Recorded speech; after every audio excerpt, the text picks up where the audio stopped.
Your cursor freezes over the red marker as, "I thought you wanted me to take care of it," plays through the conference speaker.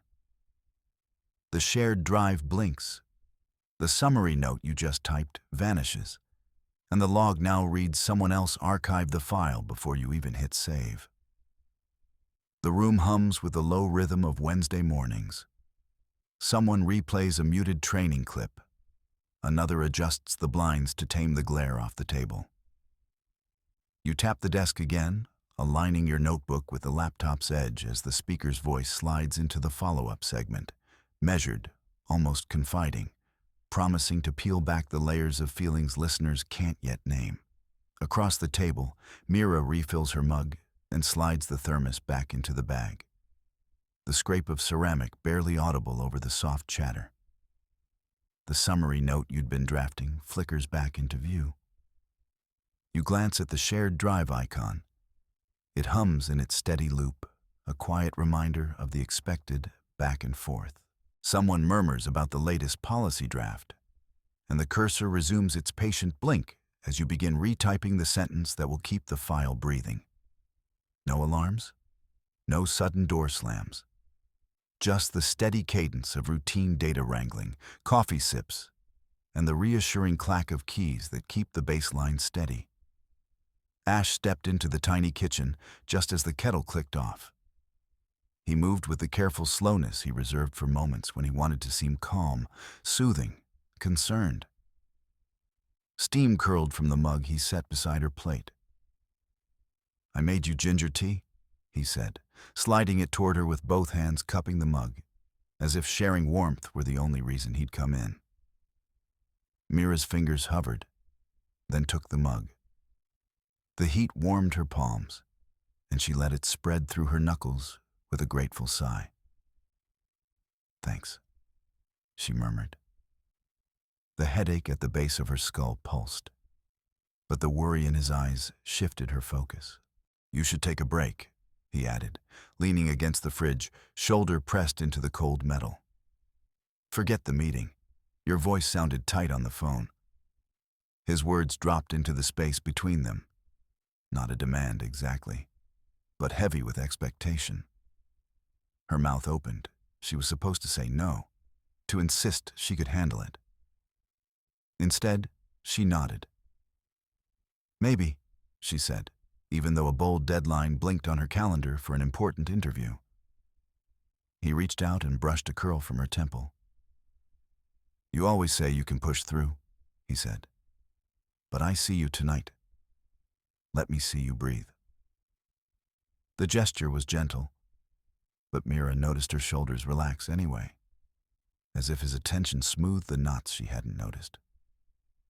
She leaned into that attention because it felt like affection, like someone carrying her load. Her phone buzzed. Her sister. The screen lit the kitchen with pulsing blue.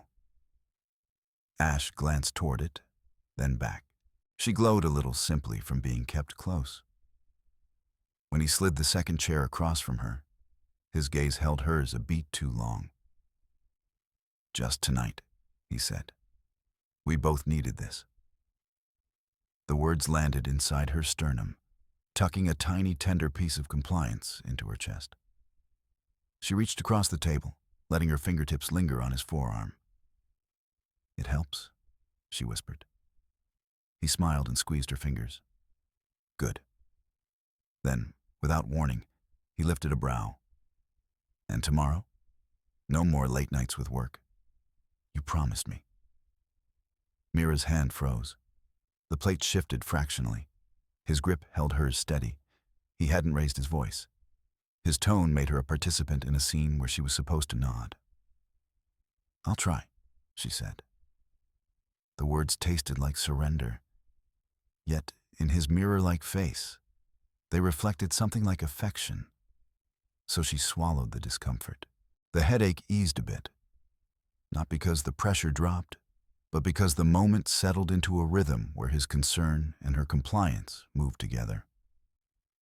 Ash leaned back, arms crossed, still watching.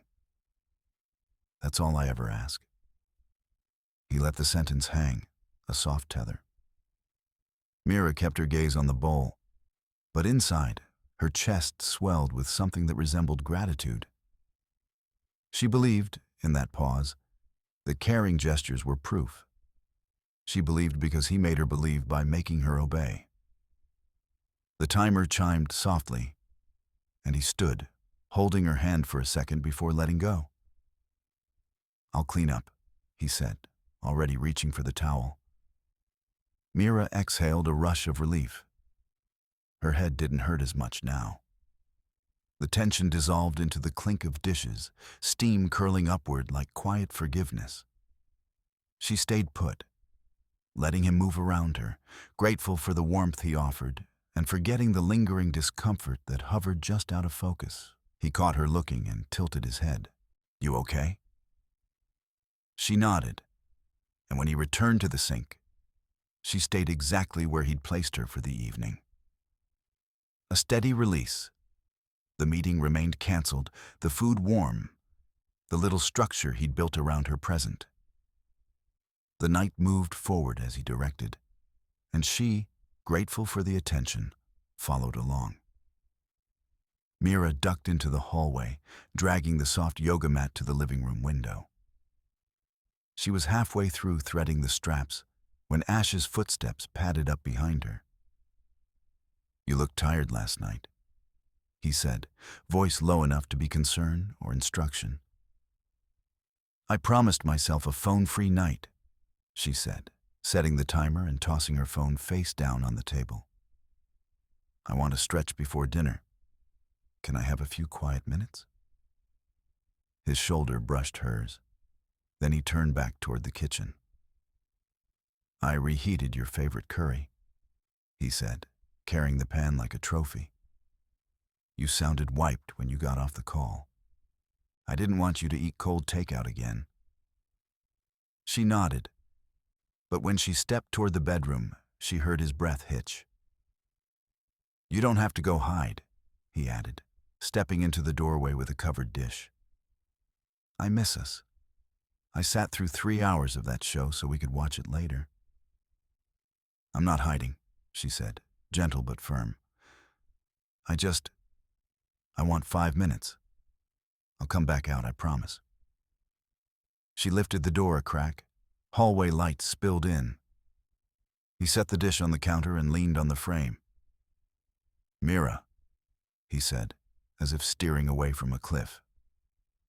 "Not spending time with me feels like choosing a stranger. I'm fine with you resting, but it makes me worry. You always say you're tired, and then I find you scrolling at midnight." Embarrassment flickered across her cheeks, his worry shaped like guilt. She saw it in the way his eyes dropped to the floor, then snapped back up.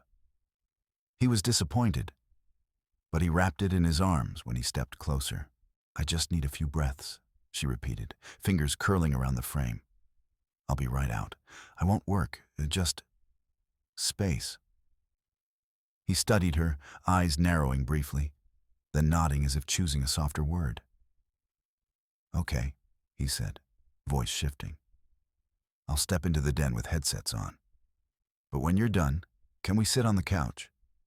I brought that dessert you like, and I'd love to hear about your week. I get scared when you close yourself off." She hesitated, then let the door swing open and slid into the room. When she heard the click, she opened the blinds, letting in a strip of evening light. Her breath lengthened. 10 minutes. 5. The hum of the AC punctuated by Ash's muffled voice on the other side. "I love you, Mira. Don't shut me out." Kept pace with the slow tick of the clock. It was a tightrope, but she felt the payoff of reclaiming those quiet minutes, even as guilt trailed him in the other room like a shadow.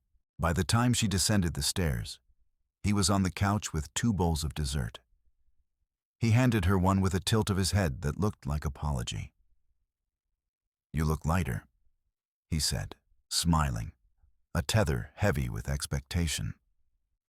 She sank beside him, accepting the sweetness without saying more. The tension eased a notch because she'd gotten her space. The guilt was still there, but so was the tiny victory of her pulse slowing, a reward she felt in her throat as her shoulders dropped. Mira rinsed her mug under the tap, steam fogging the window as the late afternoon sun slanted in. The apartment smelled like citrus and cinnamon from the dessert still cooling. Her phone buzzed against the cutting board. Ash leaned against the doorway, arms crossed, watching the screen light up. "It's from Leon," Mira said, mouth half full of peel she was rubbing into the mug. "She says the gallery is doing a quick walkthrough just after work. I told her I might." Ash stepped forward, slipping between her and the stove. He read the message out loud in a softer register. "We could use your take on the lighting. It's nothing big, just an hour." "Yeah," Mira replied, letting his voice lead her. "I said I'd think about it." He set the phone down, dropped a hand on her shoulder. "Honestly, Mira, you've been carrying this week. I only say it because I care. If you go out, you'll come back exhausted and then wonder why you can't sleep. You promised evenings would be calm. Don't make the promise meaningless." She breathed through the pause, feeling the space around her tighten. She said it's just 1 hour. Maybe it would feel good. Seeing people, Leon's energy. "I'm not saying no, but stay with me tonight. You said you wanted quiet, and when you leave I worry. I'm trying to protect what we have. If I see you going out again, I'll worry all night." Her fingers curled around the mug. The citrus scent sharpened. Mira thought of the gallery, of pockets of light she loved. But Ash pressed closer, thumb brushing her wrist. "What if we invite you next time?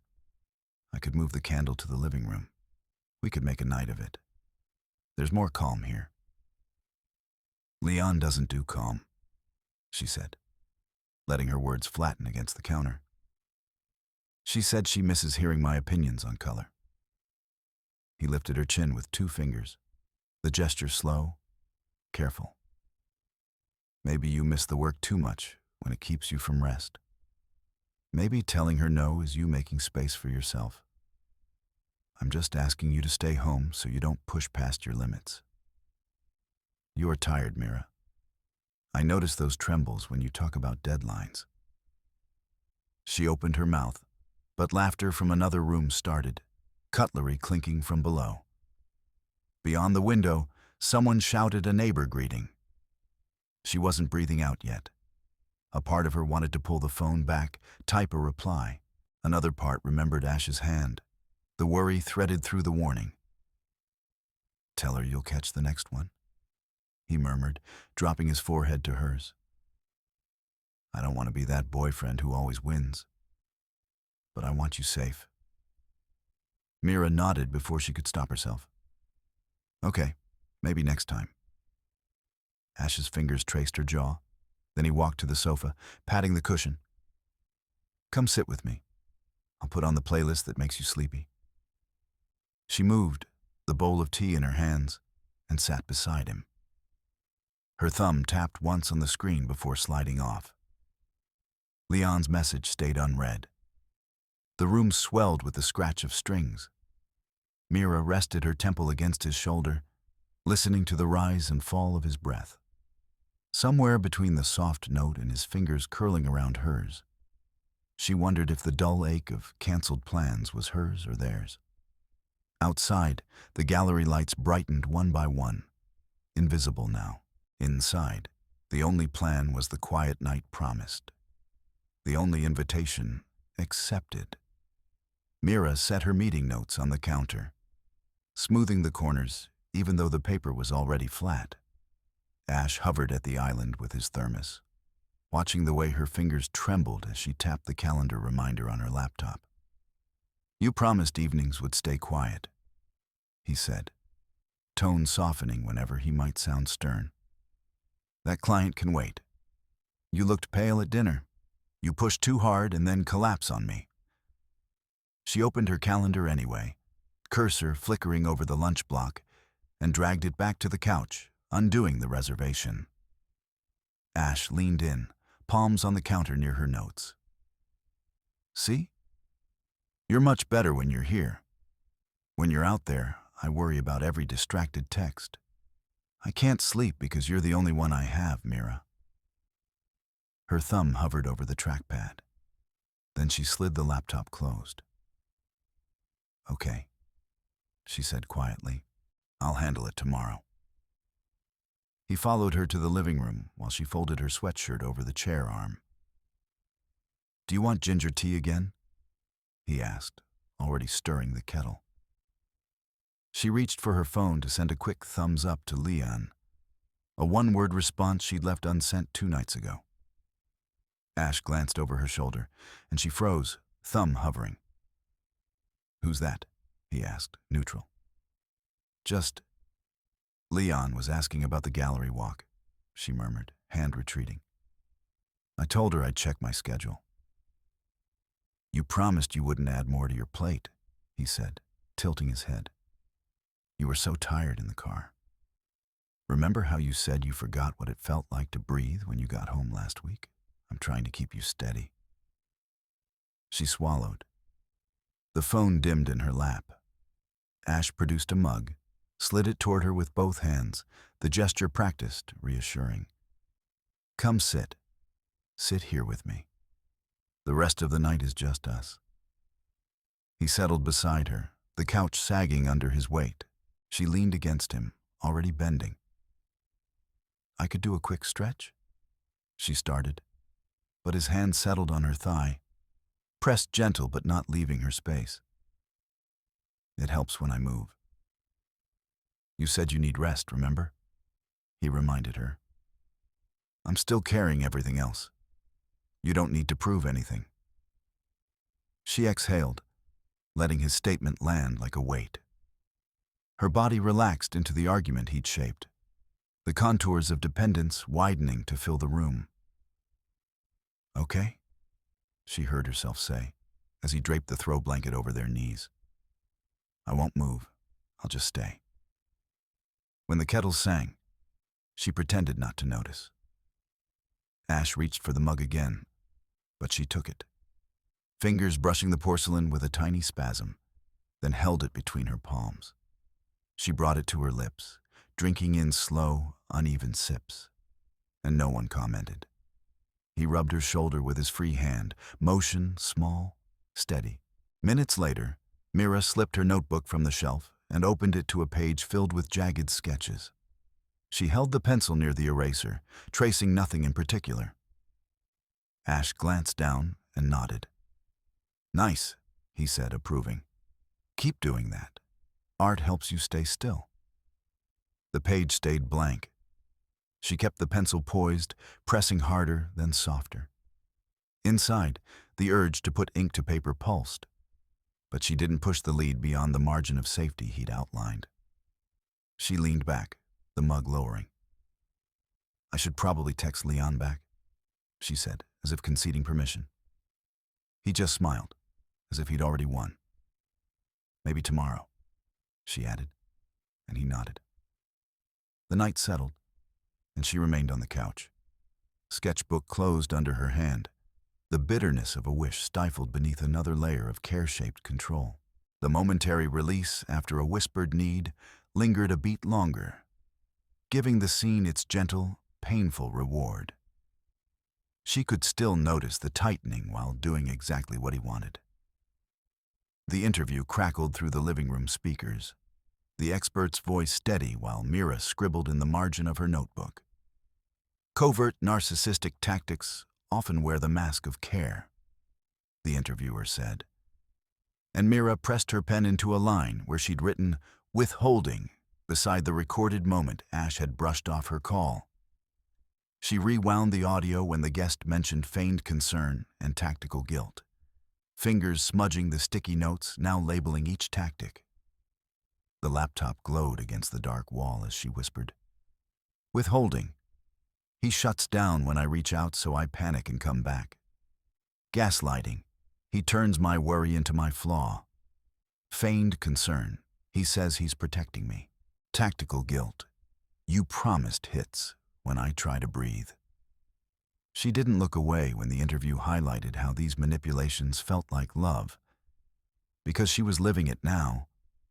Ash stepped from the kitchen, steam still clinging to his shirt, and stopped when he saw her notes scattered on the coffee table. "Mira, are you still reading that stuff?" He leaned over the couch, eyes searching for a weakness. "I'm trying to help you calm down, but you keep going back to paranoia." His voice softened into rehearsed warmth. "I'm worried you're isolating yourself." He reached for her hand, practiced, the look in his eyes kind but hollow. She pulled her hand back before he could wrap it around hers. "You keep making worries sound like care," she said, without letting her voice shake. She pointed to the note where she'd written, "Feigned concern." "You told me canceling the gallery would be safer. Said you were looking out. That's what the experts said people use when they want you where they can control you." Ash frowned, then tried another angle. "I just don't want you overwhelmed. We promised." His tone slipped toward accusation, the tactical guilt he used when conversations drifted from comfort. "You promised to stay home, to keep calm." He stepped closer, air thickening. Mira stood, muscles stiff but steady.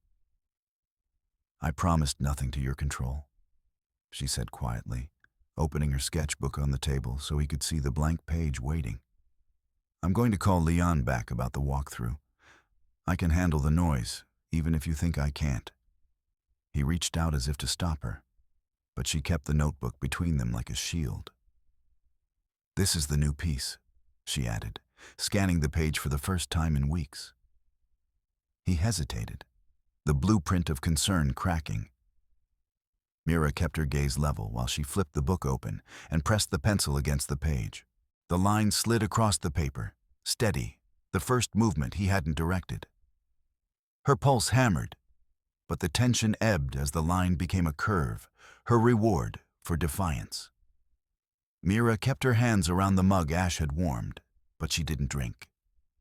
Steam curled away as his voice folded into the living room again, soft and concerned. "You look tired," he said. "Maybe skip tomorrow's call too. We can just stay in together." She let the silence sit, so the words had to settle. "You're asking me to cancel again," she said, slow, steady. "Why does it feel like I'm the only one deciding what's safe for me?" Ash blinked, reached toward her without touching. "I just want to protect you. You're letting work drown you." "Protection is not pretending I don't want my life," Mira said, standing. Her sketchbook lay on the table. She dug her thumb into the cover, like a reminder she didn't get to scribble on others' margins. "I'm confusing myself aloud because these repeated worries keep shrinking what's mine. I'm tired of agreeing when my impulse is to go to Leon's gallery, even though I want to." Ash's expression hardened a fraction. "So, you're going to ignore what's best for you? You're making me feel helpless." "I'm going to talk to Leon," Mira said, grabbing her phone. The words hit the room like a door opening. "I'm telling her I'm coming, and I'm keeping that plan." "You don't know what could happen," he whispered. "I know what happens when I keep quiet," she shot back. She dialed with the other hand, holding the phone where he couldn't see the screen. "Leon, it's Mira." She didn't wait for him to respond to her tone. She let it just be hers. "I'm coming to the opening. I need that." Ash stepped closer, but Mira didn't move. Her breath hitched once and then evened. "I feel more confused because you keep leaning on me like I'm the answer," she said, meeting his eyes. "If you can't let me choose, I can't be here." He reached for her shoulder. Mira pulled away. The movement was small but decisive. She walked onto the little balcony where the air was cooler, city sounds washing over them. She placed her palm flat against the rail, feeling grit, solid. She texted her sister that she'd called Leon and would meet her. She added she was reclaiming her voice and couldn't explain it all, but needed to share the momentum. Ash stayed inside, saying nothing. The silence, a kind of pressure. Mira exhaled, leaned back against the railing, letting the wind push against her chest. The tension didn't dissolve, but the ache shifted. Somewhere between the new words she kept speaking and the small relief from saying them aloud. She wasn't done, not by a long shot. But for now she had said no to the next layer of control and yes to deciding what happened to her body and time. Mira steps into the gallery light, the crowd still, her sketchbook a hush under her arm. She looks beyond the expecting faces, and the words break free like breath held too long. "You didn't just forget my plans," she says. "You guided them into your shape, gaslighting every choice, wearing worry like a hand on my wrist." The air shifts. "You called it care, but it was erosion of every boundary I gently raised." The gallery murmurs, the echo of her voice humming through the white walls. A woman from the front row, she remembers her from the interview, rises. Her voice is calm, fierce. "What you describe is covert narcissistic abuse," she says. "Intentional erosion dressed as concern. Awareness collapses its mimicry." She holds Mira's gaze. Awareness ends the cycle. Mira nods, the words settling like stone finely laid. The room is no longer a trap, but a witness. There is no unringing the bell.